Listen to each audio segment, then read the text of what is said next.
What's going on? We back. Motor City Sports Talk. We in the building. Don't forget to smash the subscribe button, hit the bell icon button so you know we go live and drop that heat.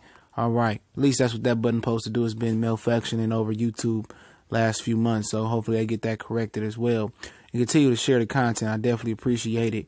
And we here, back talking some more Detroit Lions. It's going to be a Detroit Lions field day as well. So I'm going to come back with another video right behind this, and hopefully, God willing, we come back with another one or two later on tonight.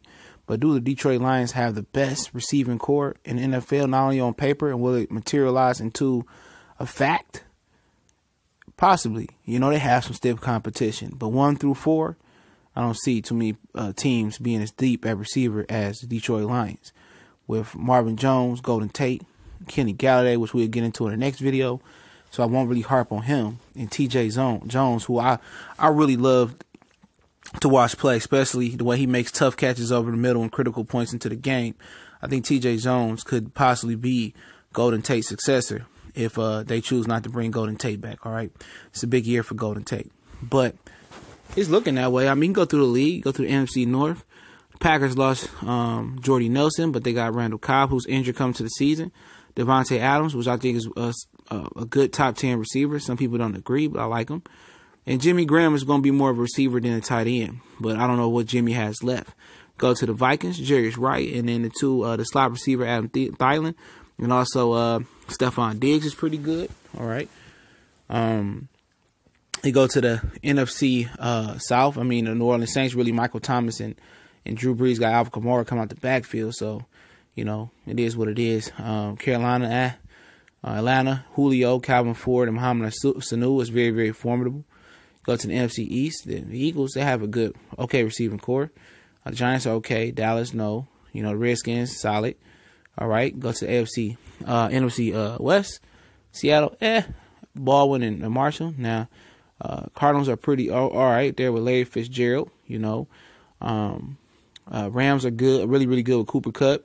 Another good slot receiver with Robert Woods coming into his own and Brandon Cook. So you got some competition in NFC, but only real true comp I see maybe Minnesota and maybe Atlanta, you know. I still think, you know, we reign supreme. Pittsburgh got a good one, even though they lost Martavis Bryant with AB, the best receiver in the game, Antonio Brown. And then they got Juju Smith Jr. We know. We know about him. He smoked us last year. The Falcons, the Ravens, Browns are pretty good, though. I like Josh Gordon and then the Corey Coleman guy and Jarvis Landry in the slot. They underrated in a receiver core. But quarterback, I just don't believe in. You got to have a quarterback to make the receiver core look good. Houston, I really love the combination between Deshaun Watson and Will Fuller and Deshaun Watson and DeAndre Hopkins. Let's see if they get a third receiver. Jacksonville ain't got no quarterback, so it's not even worth talking about, all right? New England, always formidable. They lost Amendola, and then Julian Edelman is out the first few games of the year. Then San Diego, they all right. Oakland, they got Jordy Nelson and Amari Cooper, who I think is massive overrated. Chargers, okay. You know, Chiefs, they doing some rebuilding, okay. So quite frankly, the more the receiving competition is in the NFC, and I think it's possible that the Lions can have the best receiving core on paper. I think you can make that case. I mean, Marvin Jones stretching the field, Golden Tate working the slot, and I think Kenny Galladay is going to break out this year if he's healthy.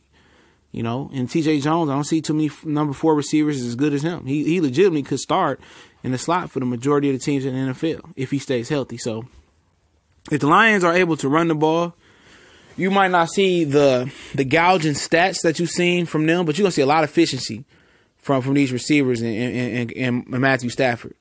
You're going to see Marvin Jones exploding down the field. And I think with Kenny Galladay being a deep receiver, because remember, he was hurt a lot of the time last year, a lot of the time with the hamstring issue. So he's going to be doing the grunt down the field stuff. And I think you're going to see Marvin Jones kind of morph into more of a possession and more of a deep threat. You're going to see him running more to underneath and the timing patterns and stuff of that nature more than you've seen in the past couple of years he's been here. But he's still going to stretch the field as well. But Kenny Galladay is going to take a lot of attention. And that running game is going to allow Golden Tate to get paid, I believe.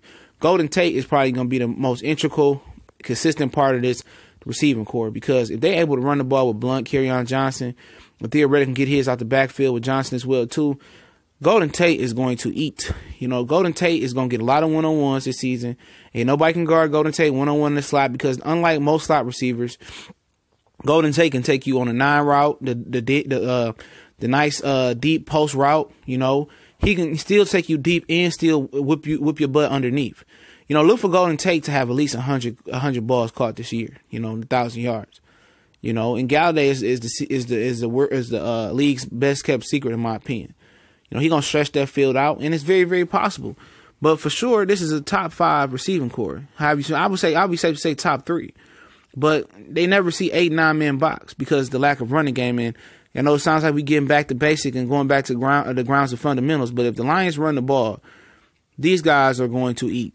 You know, these guys are not going to have the biggest numbers in the league, but across the board, their averages and the balls caught and the touchdowns and how easy this game can make it for these guys with the running game, how easy it can make it. You know, these guys are going to be way more efficient than they've been in the past.